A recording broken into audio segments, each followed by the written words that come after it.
बस 4 दिन पहले ये सुनसान गांव जो पहाड़ियों में बसा हुआ है कुछ इस तरह दिखता था। और क्योंकि ये गांव ग्वाटेमाला जंगलों के बीचों बीच बसा हुआ है, एक ऐसा ट्रॉपिकल एरिया जहां गर्मियों में भारी तूफानी बारिश होती है, तब इनमें से कई घर ऐसी भयानक परिस्थितियों के आगे टिक नहीं पाते और यहाँ के लोगों पर अपने परिवार की सुरक्षा के लिए घरों को बार बार बनाने का दबाव पड़ जाता है। हालांकि ग्वाटेमाला सिटी यहाँ से बस 4 घंटों की दूरी पर है और वो इस गांव से बिल्कुल अलग है। वहाँ पक्के बने हुए मार्केट्स और काम मिलने के कई सारे मौके हैं और यही दूरी हम कम करना चाहते हैं। हमें ग्वाटेमाला के इस कम्युनिटी के बारे में पता चलते ही हमने कांटेक्ट किया टेचो को, जिसके साथ हमने 2 साल पहले काम किया था और हमने कोस्टा रिका के गरीब कम्युनिटी के लिए 10 घर बनाए थे ताकि हम इस गांव को नष्ट होने से किसी तरह से बचा सकें। और 1 हफ्ते बाद डैरेन ग्वाटेमाला सिटी के पास पहुंच गए और वहाँ खूबसूरत लैंडस्केप्स और रिच कल्चर होने के बावजूद भी उन्हें जल्दी से एहसास हो गया कि चिसीगुआन के उस छोटे से गांव तक पहुँचना कितना मुश्किल है। उन्हें पास वाले गांव तक एक चार्टर प्लेन से जाना पड़ा और उसके बाद जंगल से होते हुए मीलों तक चलकर जाना पड़ा।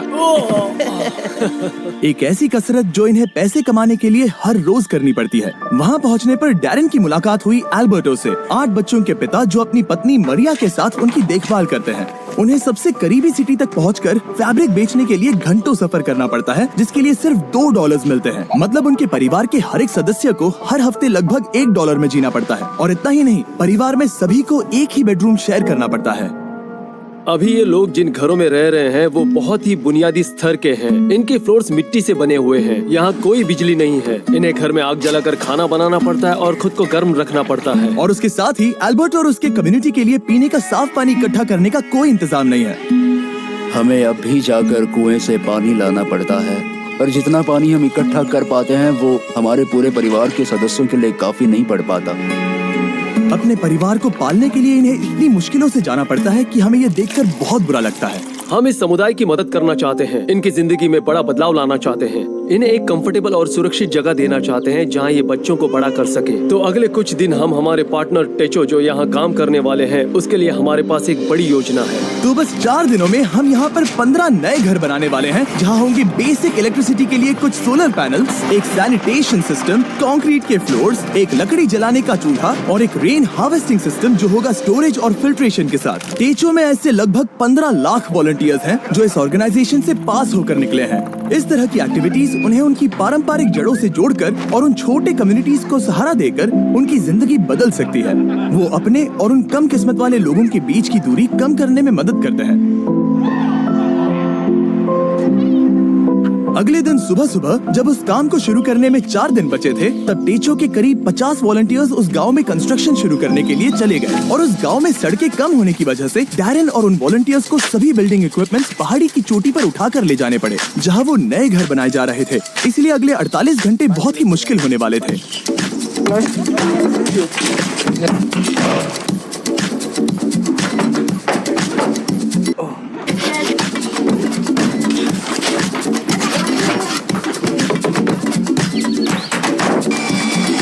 बस 2 ही दिनों में उन्होंने घर के कंस्ट्रक्शंस बनाने पूरे कर लिए थे। हालांकि बचे हुए सिर्फ 48 घंटों में अब भी उनके वाटर कलेक्शन सिस्टम के लिए इरिगेशन पाइप्स लगाने और प्लम्बिंग करना बाकी था।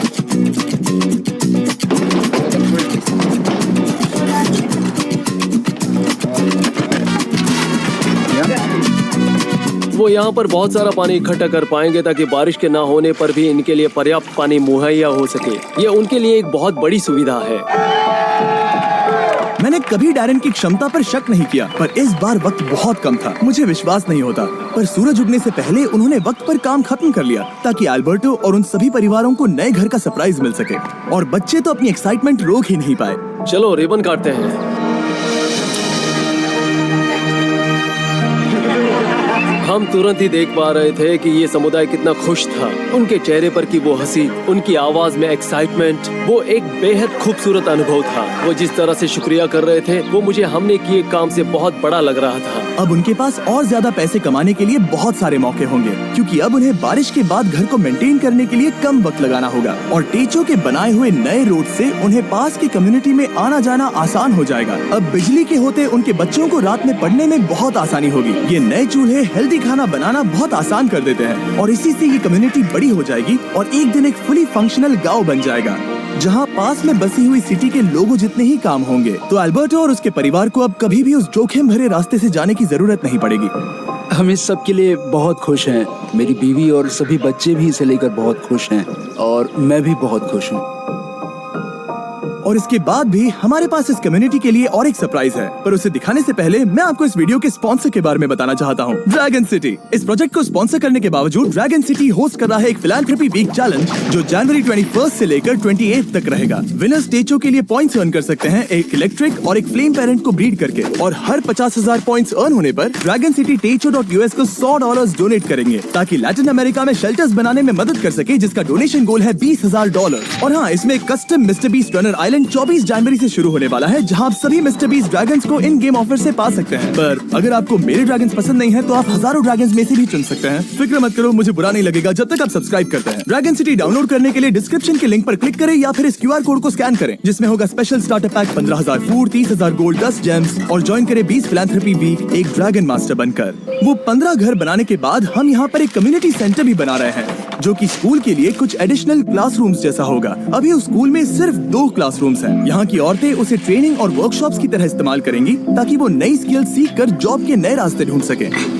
इस गांव के लोगों ने हमारे लिए अपने घरों को खुला कर दिया, अपने दिलों को खुला किया और साथ ही में अपने समुदाय को भी खुला किया, और उसका हमें इस समुदाय में रहकर एहसास हुआ। इस वीडियो के लिए आपका सपोर्ट मायने रखता है। उम्मीद है आपको मजा आया होगा। हमेशा की तरह आप सभी की आंखें इस वीडियो को देखकर लोगों की मदद करती हैं, पर आपकी उंगलियां भी मदद कर सकती हैं उस सब्सक्राइब बटन को दबाकर। तो जल्दी दबाइए और कमेंट्स में हमें बताइए, और जो भी सब्सक्राइब नहीं करेगा उन पर गुस्सा करिएगा। गुस्सा करिए लेकिन प्यार से, क्योंकि हमें पॉजिटिविटी पसंद है। पर हाँ, उन सब से सब्सक्राइब जरूर करवाइए। बाय। एना की प्यार भरी याद में हमें सपोर्ट करने के लिए शुक्रिया।